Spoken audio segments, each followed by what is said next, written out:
आज के इस वीडियो में हम लोग क्लास 10th के ज्योग्राफी के चैप्टर नंबर 8 देखने वाले हैं। चैप्टर नंबर 8 का नाम है निर्माण उद्योग। ये भारतीय भवन बुक के सीरीज चल रहा है और हम लोग क्लास 10th के ज्योग्राफी के बहुत सारे चैप्टर कवर कर दिए हैं। आज हम लोग चैप्टर नंबर 8 देखेंगे निर्माण उद्योग। इस चैप्टर के जितने भी ऑब्जेक्टिव प्रश्न है और उसके साथ साथ रिक्त स्थान की पूर्ति करें और यदि टाइम बचा तो अन्य क्वेश्चन के भी चर्चा की जाएगी। तो चलिए शुरू करते हैं इस वीडियो के। पहला प्रश्न है सिंदरी कहाँ स्थित है। थोड़ा सा 2-4 क्वेश्चन आपको धुंधला दिखेगा और जहाँ भी लगेगा कि थोड़ा धुंधला प्रश्न है उसे 2 से 3 बार रिपीट भी किया जाएगा। तो यहाँ पर पहला प्रश्न है सिंदरी कहाँ स्थित है। सिंदरी झारखंड राज्य में स्थित है। क्वेश्चन पूछेगा आपसे कि बताइए भारत में जो सिंदरी नामक स्थान है वह किसके लिए प्रसिद्ध है।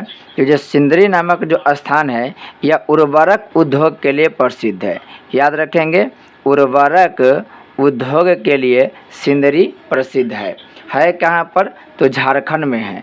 साथ साथ आपसे क्वेश्चन पूछेगा कि उर्वरक उद्योग की स्थापना कब हुआ भारत में। तो प्रथम उर्वरक उद्योग की स्थापना भारत में 1906 ईस्वी में हुआ था और यह हुआ था रानीपेट नामक स्थान पर। रानीपेट नामक स्थान पर क्वेश्चन पूछेगा आपसे कि रानीपेट नामक जो स्थान है जहाँ पर सबसे पहले उर्वरक उद्योग की स्थापना किया गया था, ये रानीपेट है कहाँ पर। तो रानीपेट भारत के तमिलनाडु राज्य में स्थित है। तो यहाँ पर देखिए 2-3 प्रश्न एक्स्ट्रा बनेगा। पहला प्रश्न बन जाएगा कि भारत में पहला उर्वरक उद्योग स्थापित कब हुआ। तो 1906 में स्थापित हुआ।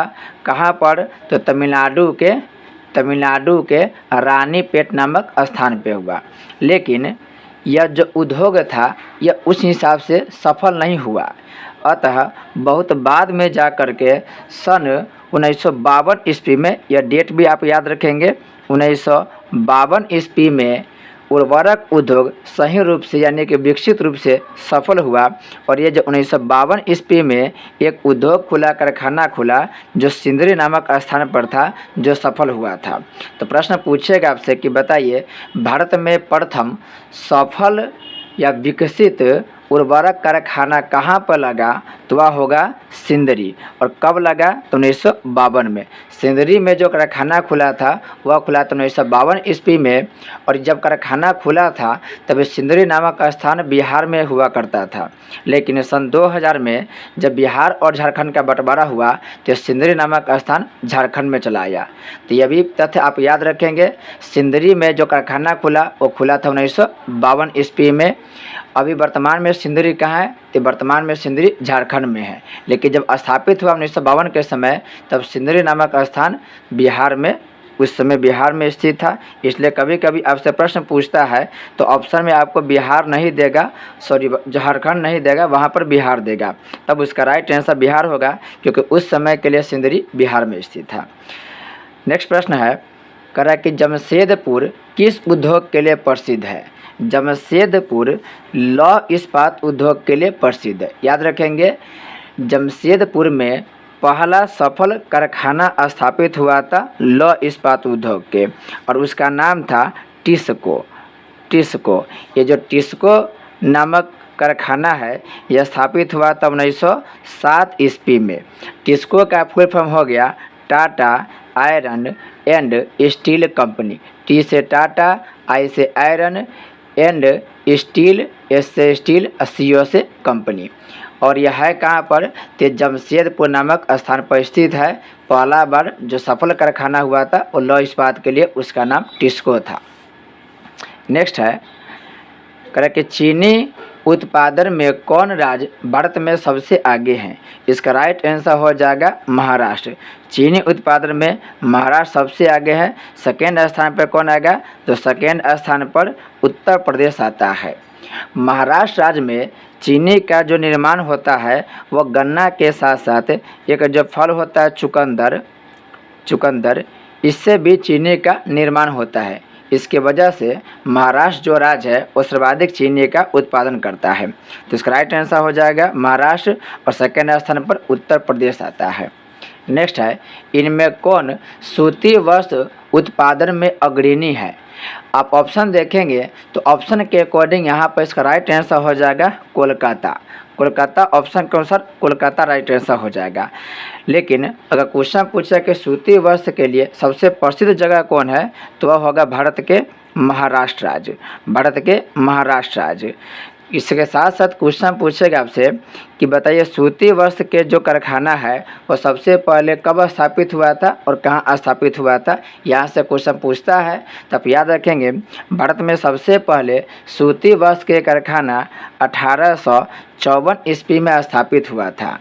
1854 ईस्वी में, और यह स्थापित हुआ था मुंबई में। याद रखेंगे भारत में पहले सूती कपड़ा की कारखाना 1854 में स्थापित हुआ था और यह मुंबई में स्थापित हुआ था। कभी कभी क्वेश्चन पूछता है कि 1854 में जो मुंबई में सूती वस्त्र कारखाना खुला था वह स्थापित कौन किए थे, यानी कि मालिक कौन था? तो यह स्थापित किए थे कावस जी नानाजी दाभार। याद रखेंगे इस व्यक्ति के नाम कावस जी नानाजी दाभार। इनके द्वारा ही सबसे पहले सूती वस्त्र उद्योग की स्थापना किया गया था। नेक्स्ट प्रश्न है, इनमें कौन इस्पात केंद्र समुद्र के निकट है? समुद्र के निकट की बात करें तो यहाँ पर देखिए ऑप्शन कर रहा है कि विजयनगर। ये विजयनगर कर्नाटक में स्थित है। विजयनगर कर्नाटक में स्थित है। बात करें बोकारो के तो बोकारो लौह इस्पात कारखाना है, लेकिन यह झारखंड में स्थित है। झारखंड में। भिलाई की बात करें तो भिलाई छत्तीसगढ़ राज्य में स्थित है। भिलाई छत्तीसगढ़ राज्य में स्थित है। और ये जो भद्रावती की बात करें तो भद्रावती भी कर्नाटक राज्य में स्थित है। तो देखिए सबसे पहले आप यहाँ पर देखेंगे बोकारो झारखंड में है और भिलाई छत्तीसगढ़ में है। ये दोनों राज्य लैंड लॉक है। लैंड लॉक के मतलब है ये चारों तरफ से ज़मीन से घिरा है। ठीक उसी तरीक़े से छत्तीसगढ़ भी चारों तरफ से ज़मीन से घिरा है, तो इनसे समुद्र सटा हुआ नहीं है। तो ये आंसर गलत हो जाएगा, ये ऑप्शन भी गलत हो जाएगा। विजयनगर कर्नाटक में है और कर्नाटक समुद्र से सटा है, लेकिन ये विजयनगर समुद्र से थोड़ा दूरी पर है, समुद्र तट पर नहीं है। तो ये ऑप्शन भी गलत हो जाएगा। तो इसका राइट आंसर हो जाएगा भद्रावती। भद्रावती कर्नाटक में है और ये समुद्र से सटा हुआ है। आगे हम लास्ट में जितना भी भारत में लौह इस्पात उद्योग है, जैसे कि इसको हो गया, टिस्को हो गया, बोकारो हो गया, भिलाई हो गया, दुर्गापुर हो गया, विजयनगर हो गया, भद्रावती, जितने भी लौह इस्पात कारखाना है उस सब के तिथि और इसके साथ साथ वो लौह इस्पात कारखाना कौन राज्य में स्थित है उसका भी लास्ट में चर्चा करके जाएंगे। नेक्स्ट प्रश्न है, बॉक्साइट का उपयोग किस उद्योग में होता है? इसका राइट आंसर हो जाएगा एल्युमिनियम उद्योग में। एल्युमिनियम उद्योग में बॉक्साइट का उपयोग होता है।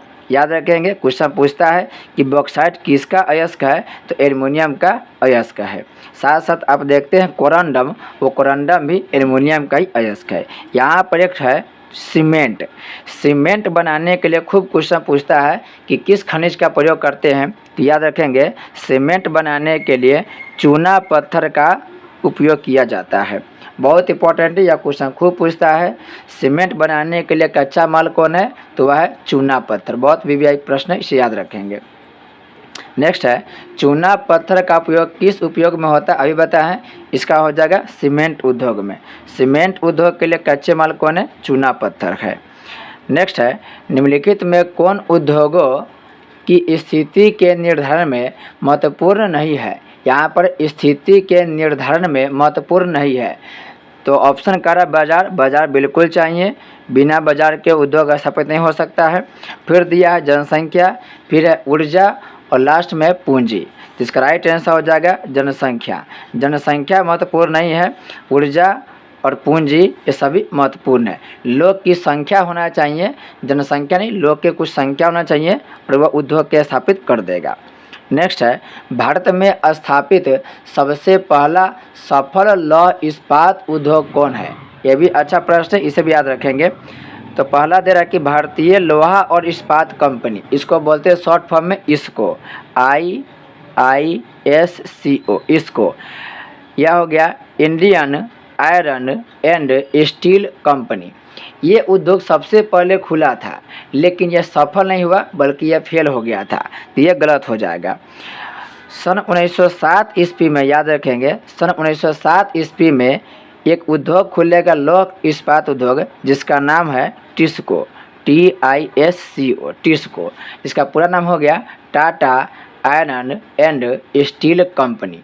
और ये उद्योग पहला उद्योग था जो सफल रहा था, तो इसका राइट आंसर हो जाएगा ग, टाटा लोहा और इस्पात कंपनी। इसे ही बोलते हैं हम लोग टिस्को। टिस्को बोलेंगे Tata iron and steel company. स्थापित कब हुआ था? तो ये स्थापित हुआ था 1907 ईस्वी में। बात करें बोकारो के, तो ये जो बोकारो है ये झारखंड राज्य में स्थित है। बोकारो कहाँ है? झारखंड में स्थित है। विश्वेश्वरैया ये कर्नाटक में स्थित है और यह स्थापित हुआ था 1923 ईस्वी। विश्वेश्वरैया स्थापित हुआ था 1923 ईस्वी में, ये भी आप याद रखेंगे। बोकारो की बात करें तो बोकारो स्थापित हुआ था सन 1972 ईस्वी में। नेक्स्ट प्रश्न है, भारत में पहली सूती मिल की स्थापना मुंबई में करने के कारण क्या था? सबसे पहला जो सूती कपड़ा कारखाना खोला गया था वो अभी बताया आपको 1854 में मुंबई में खुला था। तो हालांकि यह कौन सा ऐसा वजह था कि मुंबई में ही सूती वस्त्र उद्योग खुला, बाकी जगह क्यों नहीं खुला? तो इसका देखिए ऑप्शन कर रहा है पतन की सुविधा। पतन मतलब बंदरगाह की सुविधा। मुंबई एक बंदरगाह शहर है और बंदरगाह होने की वजह से यहाँ पर सूती वस्त्र कारखाना खुला था, ये राइट आंसर है। फिर है कपास उत्पादक क्षेत्र होना। आपको पता होगा कि जो महाराष्ट्र का क्षेत्र है वहाँ पर काली मिट्टी मिलती है और काली मिट्टी मिलने की वजह से इन क्षेत्र में कपास की खेती बहुत ज़्यादा मात्रा में होती है और कपास से ही सूती वस्त्र का निर्माण होता है। तो चूँकि महाराष्ट्र में काली मिट्टी मिल रही है इसलिए वहाँ पर कपास के उत्पादन होगा और जब कपास के उत्पादन होगा तो स्वाभाविक है उस क्षेत्र में सूती मिल अपने आप ही स्थापित होगा। फिर करा पूंजी की उपलब्धता, ये भी राइट आंसर है। तो इसका आंसर हो जाएगा क ख ग, यानी कि इनमें से सभी। सबसे पहले सूती कपड़ा के मिल मुंबई में खुला था, इसलिए खुला था क्योंकि वहाँ पर काली मिट्टी का क्षेत्र है और वहाँ पर कपास की खूब खेती हो रही है। तो जहाँ पर कच्चा माल मिलता है वहीं पर उद्योग की स्थापना की जाती है। उसके अलावा वो उस जो क्षेत्र था, जो महाराष्ट्र वाला जो क्षेत्र था, वहाँ के जो भी खेतिहर लोग थे उनके पास पूंजी की उपलब्धता ठीक ठाक था, यानी कि वो लोग ठीक ठाक पूंजी रखते थे। इस वजह से वो लोग कारखाना के स्थापना किया। और साथ साथ आप देखेंगे तो मुंबई एक बंदरगाह नगर है जिससे आसानी से जो वस्त्र उद्योग है, वस्त्र है, उसका आसानी से आयात निर्यात किया जा सकता था। इसके अलावा आप देखेंगे जो महाराष्ट्र मुंबई है वो समुद्र के किनारे है और समुद्र के किनारे नमी वाला जलवायु मिलता है। समुद्र के किनारे जो स्थान है वहाँ पर नमी मिलता है और जहाँ पे नमी रहेगा वहाँ पर जब धागा बनाया जाएगा तो धागा में गांठ बढ़िया से बनेगा। तो इस वजह से सभी अनुकूल परिस्थिति महाराष्ट्र में था, इसलिए सभी अनुकूल परिस्थिति होने की वजह से सूती वस्त्र कारखाना के जो शुरुआत हुआ था वह महाराष्ट्र में हुआ था। और कब हुआ था? 1854 में। तो याद रखेंगे, अगर कोई क्वेश्चन पूछेगा एक लाइन में जवाब देने के लिए तब बोलेंगे कि सूती वस्त्र उद्योग के लिए जो भी अनुकूल दशाएँ था, जो भी अनुकूल समझे कि भौगोलिक दशाएँ था, वो सभी महाराष्ट्र में उपलब्ध था। इसी वजह से वहाँ पर पहला सूती वस्त्र कारखाना का शुरुआत हुआ था। नेक्स्ट है, निम्नलिखित में से कौन कृषि आधारित उद्योग नहीं है? कृषि मतलब जो खेती बाड़ी से आधारित उद्योग है। तो सूती वस्त्र उद्योग बिल्कुल ये सही होगा, या कृषि आधारित उद्योग है। क्यों होगा? क्योंकि सूती वस्त्र बनाने के लिए कपास चाहिए और कपास किस में आता है? तो कृषि में आता है। नेक्स्ट है चीनी उद्योग, ये भी कृषि आधारित उद्योग के उदाहरण है क्योंकि चीनी का निर्माण गन्ना से होता है और गन्ना कहीं ना कहीं कृषि के अंतर्गत आता है। ऑप्शन सी में सीमेंट उद्योग, ये आंसर हो जाएगा क्योंकि सीमेंट उद्योग है चूना पत्थर से बनता है, चूना पत्थर से। तो ये जो सीमेंट उद्योग है वो खनिज आधारित उद्योग, याद रखेंगे, खनिज आधारित उद्योग है, न कि कृषि आधारित। जूट उद्योग की बात करें तो जूट एक फसल है और यह बहुत ज़्यादा पश्चिम बंगाल में होता है। तो ये भी कहने का कृषि पर आधारित उद्योग है, क्योंकि इसके लिए जूट जो चाहिए वह कृषि से आता है। इसका राइट आंसर हो जाएगा सीमेंट उद्योग। सीमेंट उद्योग चूना पत्थर पर आधारित है और चूना पत्थर खनिज होता है। नेक्स्ट प्रश्न हो जाएगा 12वां प्रश्न है, कह कि निम्नलिखित में कौन सार्वजनिक क्षेत्र का उद्योग है। सार्वजनिक क्षेत्र का मतलब है वैसा उद्योग जिसका मालिक सरकार हो, यानी कि सरकार के नियंत्रण में जो उद्योग होता है उसे हम सार्वजनिक क्षेत्र का उद्योग कहते हैं। जबकि निजी उद्योग वह उद्योग होता है जो किसी प्राइवेट व्यक्ति के हाथ में कंट्रोल हो, यानी उसका जो मालिकाना हक हो वो कोई निजी व्यक्ति हो। तो यहाँ पर देखिए नहीं दिखाई दे रहा होगा, यहाँ पर है जेके सीमेंट, और जेके जो सीमेंट है यह प्राइवेट कंपनी, यहाँ पे सरकारी पूछा है, ये प्राइवेट कंपनी है। यहाँ पे टाटा लोहा और इस्पात कारखाना, यानी कि यहाँ पर टिस्को जो हो गया, TISCO Tata iron and steel company, ठीक है। टाटा इसका पूरा नाम हो जाएगा हिंदी में टाटा लोहा और इस्पात कारखाना। ये 1907 में खुला था और यह भी एक प्राइवेट कंपनी था। नेक्स्ट है बोकारो इस्पात उद्योग। ये जो बोकारो इस्पात उद्योग है, ये जो उद्योग है यही उद्योग सार्वजनिक उद्योग है। ये जो बोकारो है झारखंड में है और ये उद्योग सरकारी उद्योग यानी कि सार्वजनिक उद्योग, इसलिए इसका राइट आंसर ग हो जाएगा। घ में रेमंड वस्त्र उद्योग, तो रेमंड प्राइवेट कंपनी है, कपड़ा के वस्त्र निर्माण करता है, बहुत फेमस कंपनी रेमंड वस्त्र उद्योग। तो इसका राइट आंसर बोकारो हो जाएगा। बोकारो है कहाँ? बोकारो झारखंड में है। और क्वेश्चन पूछेगा बोकारो को बनाने में हमारा हेल्प कौन किया था, तो यह हेल्प किया था USSR, सोवियत संघ, जिसे USSR कहते हैं और वर्तमान में रूस बोलते हैं। यही बोकारो उद्योग की स्थापना में हमारा सहयोग किया था। नेक्स्ट है विश्व के साइकिल उत्पादन देशों में भारत को कौन सा स्थान प्राप्त है। यहाँ पर है विश्व के साइकिल उत्पादन देशों में भारत को कौन सा स्थान प्राप्त है। जिसका राइट आंसर हो जाएगा दूसरा, भारत को दूसरा स्थान प्राप्त है। हालांकि अब डाटा बदल चुका है, लेकिन आपके किताब में जो भी आंसर दे उसी के अकॉर्डिंग चलना है। आपको जो करंट डाटा है उसको ध्यान में रखना है, लेकिन एग्ज़ाम में आप लोग अपने बुक में जो आंसर दिया होगा, जो डाटा दिया होगा, उसी डाटा के अनुसार आप आंसर एग्ज़ाम में दे के आएंगे। जो फाइनल एग्ज़ाम होगा उसमें अपने बुक वाला ही आंसर दे के आएंगे। नेक्स्ट है बिजनेस प्रोसेस आउटसोर्सिंग, इसको हम बोलते हैं BPO। BPO का पूरा नाम हो गया बिजनेस प्रोसेस आउटसोर्सिंग। करा कि BPO के मामले में विश्व में भारत का क्या स्थान है। यह हो जाएगा पहला स्थान। बहुत BVI प्रश्न याद रखेंगे, फर्स्ट स्थान है BPO में, यानी कि आउटसोर्सिंग क्वेश्चन पूछेगा। आउटसोर्सिंग के मामले में दुनिया के नंबर 1 देश यानी अग्रणी देश कौन है, तो वह जगह हमारा भारत BPO में सबसे आगे। यानी कि बिजनेस जो है यह बिजनेस प्रोसेस करेगा लेकिन आउटसोर्सिंग के माध्यम से। और आउटसोर्सिंग क्या होता है इसकी चर्चा किसी अन्य वीडियो में किया जाएगा। आप सिर्फ याद रखिए कि BPO इसका पूरा नाम हो गया बिजनेस प्रोसेस आउटसोर्सिंग, और इस मामले में इंडिया विश्व के नंबर 1 कंट्री है। अब मिलान करने के लिए है, करा कि राउरकेला नदी की घाटी में स्थित है। राउरकेला कौन नदी की घाटी में स्थित है, तो जो राउरकेला है यह ब्राह्मणी नदी घाटी में स्थित है। याद रखेंगे ब्राह्मणी। राउरकेला कहाँ है, तो राउरकेला आपको मिलेगा उड़ीसा राज्य में। याद रखेंगे राउरकेला कौन राज्य में, तो राउरकेला उड़ीसा राज्य में है। और राउरकेला को बनाने में हमारा जो हेल्प किया था वह क्या था, पश्चिमी जर्मनी। आप जर्मनी भी याद रखेंगे तो काम चल जाएगा। जर्मनी हमारा हेल्प किया था। राउरकेला है कहाँ पर, उड़ीसा में है। नेक्स्ट है भिलाई को डैश खदान से कोयला मिलता है, तो भिलाई को कोरबा की खान से। याद रखेंगे यह क्वेश्चन इंपॉर्टेंट है, बहुत बार पूछा गया है।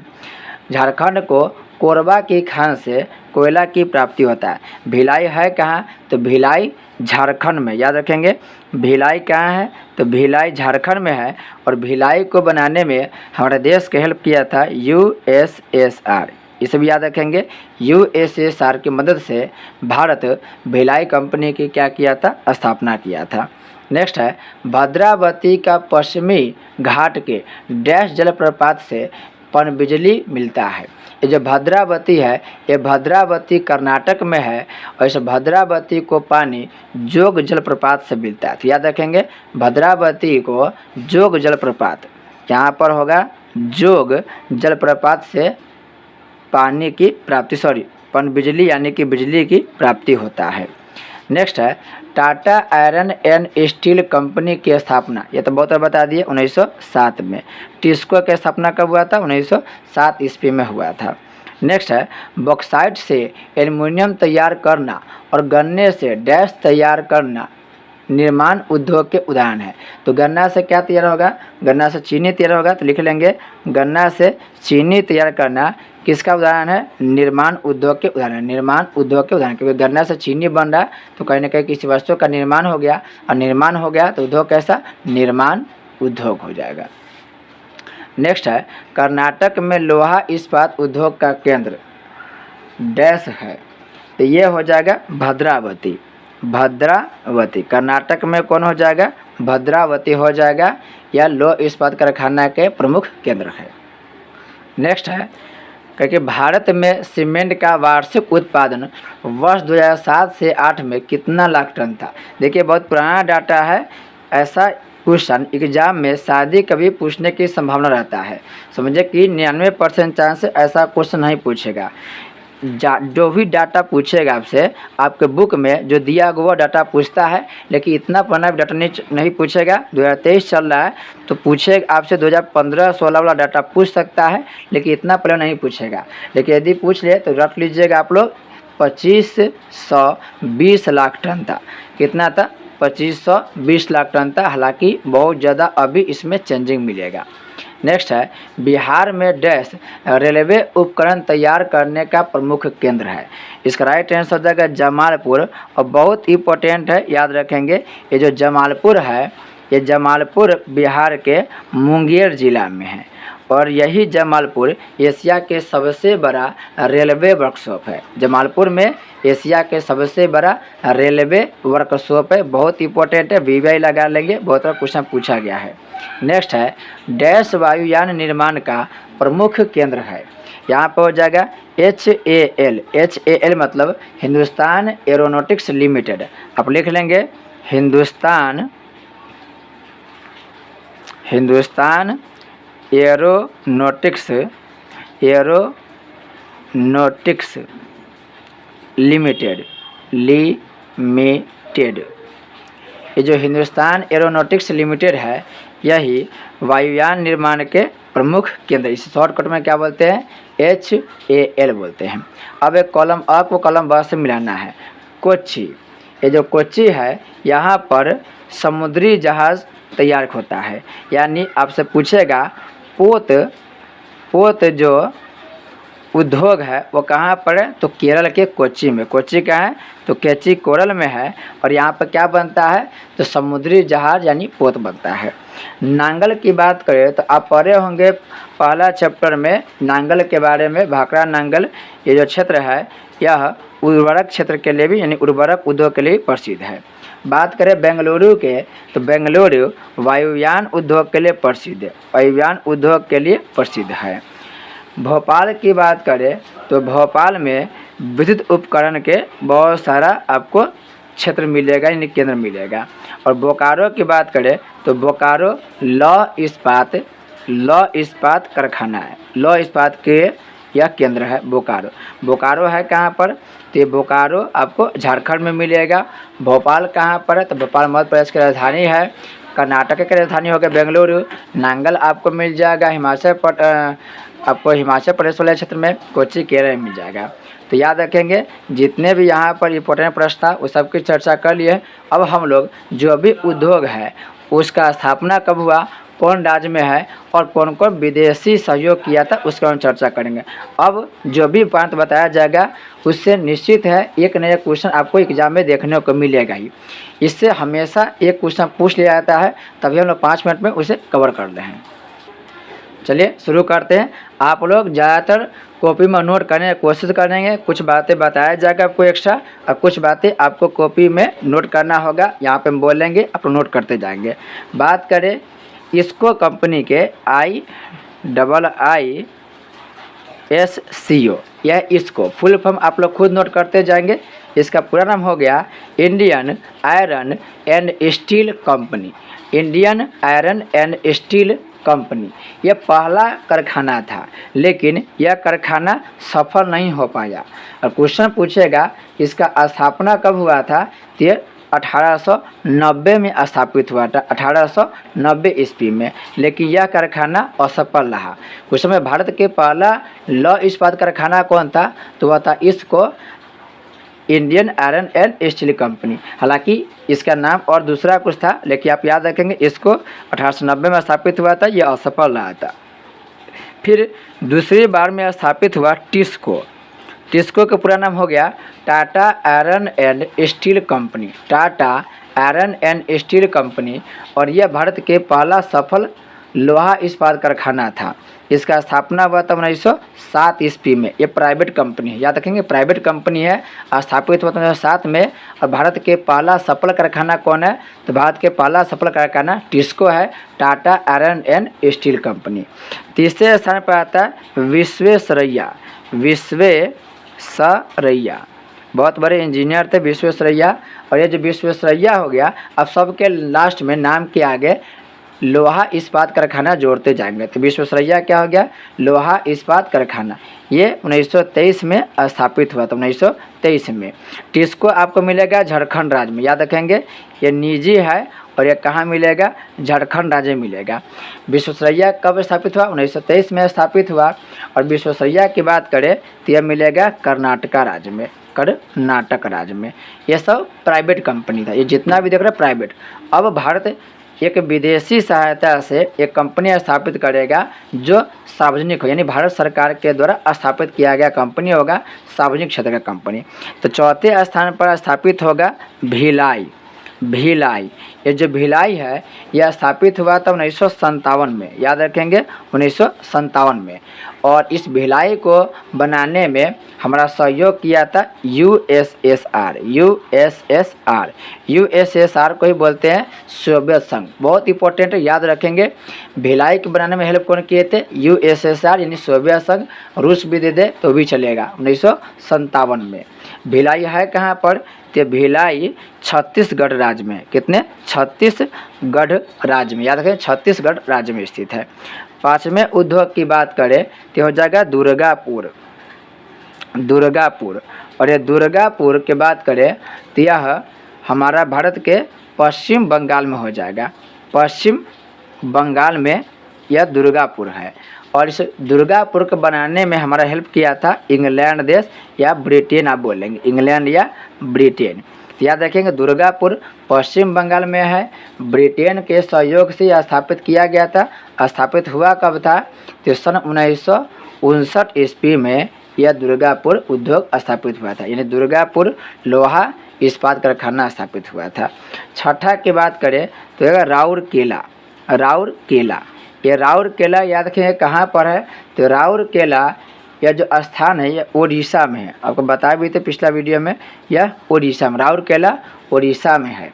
और राउरकेला से क्वेश्चन पूछता है कौन हेल्प किया था हमको, तो उस समय जर्मनी देश हमारा हेल्प किया था। उस समय जर्मनी दो भाग में बटा हुआ था, तो जो पश्चिमी जर्मनी था, जो अमेरिका के समझे कि हस्तक्षेप वाले क्षेत्र में था जर्मनी, पश्चिमी जर्मनी, उन्हीं के सहयोग से राउरकेला लोहा इस्पात कारखाना के स्थापना हुआ था। है कहाँ पर, तो उड़ीसा राज्य में स्थित है। अब मोस्ट भी आई है बोकारो, तो सातवां हो जाएगा बोकारो। ये जो बोकारो है यह झारखंड में स्थित है, झारखंड में स्थित है। और हेल्प कौन किया था, यूएसएसआर हमारा हेल्प किया था। बोकारो स्थापित कब हुआ था, वो भी याद रखेंगे 1972 में। तो याद रखेंगे बोकारो स्थापित 1972 में, है कहाँ पर, भारत के झारखंड राज्य में। और हेल्प कौन किया था, यूएसएसआर हमारा हेल्प किया था। इसी में बात करें सलेम के, तो ये सलेम है, यह सलेम तमिलनाडु में स्थित है। तमिलनाडु में सलेम क्या है, तो सलेम तमिलनाडु में स्थित है। यह स्थापित हुआ था सन 1982 ईस्वी में, 1982 ईस्वी में सलेम स्थापित हुआ था। तो यहाँ पर जो भी आपको ये उद्योग दिया गया है उसका आप जितने भी डेट है वो याद कर लेंगे। टिस्को से खूब क्वेश्चन पूछता है कि टिस्को स्थापित कब हुआ, 1907 में स्थापित हुआ था। साथ ही साथ भिलाई और बोकारो से भी क्वेश्चन पूछता है, तो भिलाई और बोकारो का भी आप लोग इंपॉर्टेंट लगा लेंगे। भिलाई का 36 है, कितने लोग की भलाई कर रहे हैं जीवन में, तो सभी लोग को 36 लोग की भलाई करके ही जाना है। तो इसे याद रखें, 36 लोग की भलाई करना है, यानी कि भलाई से भिलाई बन जाएगा, याद रखेंगे। दुर्गापुर की बात करें तो दुर्गापुर में अब दुर्गा जी देख रहे हैं कि दुर्गा है, और दुर्गा पूजा सबसे अच्छा कौन राज्य में होता है, तो ये पश्चिम बंगाल में होता है। इस तरह से याद करेंगे। हालांकि ये सबका ट्रिक हम लोग पिछले वीडियो में चर्चा किए थे, यानी इससे पहले जो भी उद्योग वाला चैप्टर था उस सबके ट्रिक के माध्यम से, और जो भी 2022, 2021, 23 में जो क्वेश्चन पूछा गया था उन सभी में ट्रिक के चर्चा किए हैं। तो आज के लिए इतना ही है। अगले वीडियो में हम लोग किसी अन्य वीडियो के साथ मिलेंगे, तब तक के लिए आपका बहुत बहुत धन्यवाद।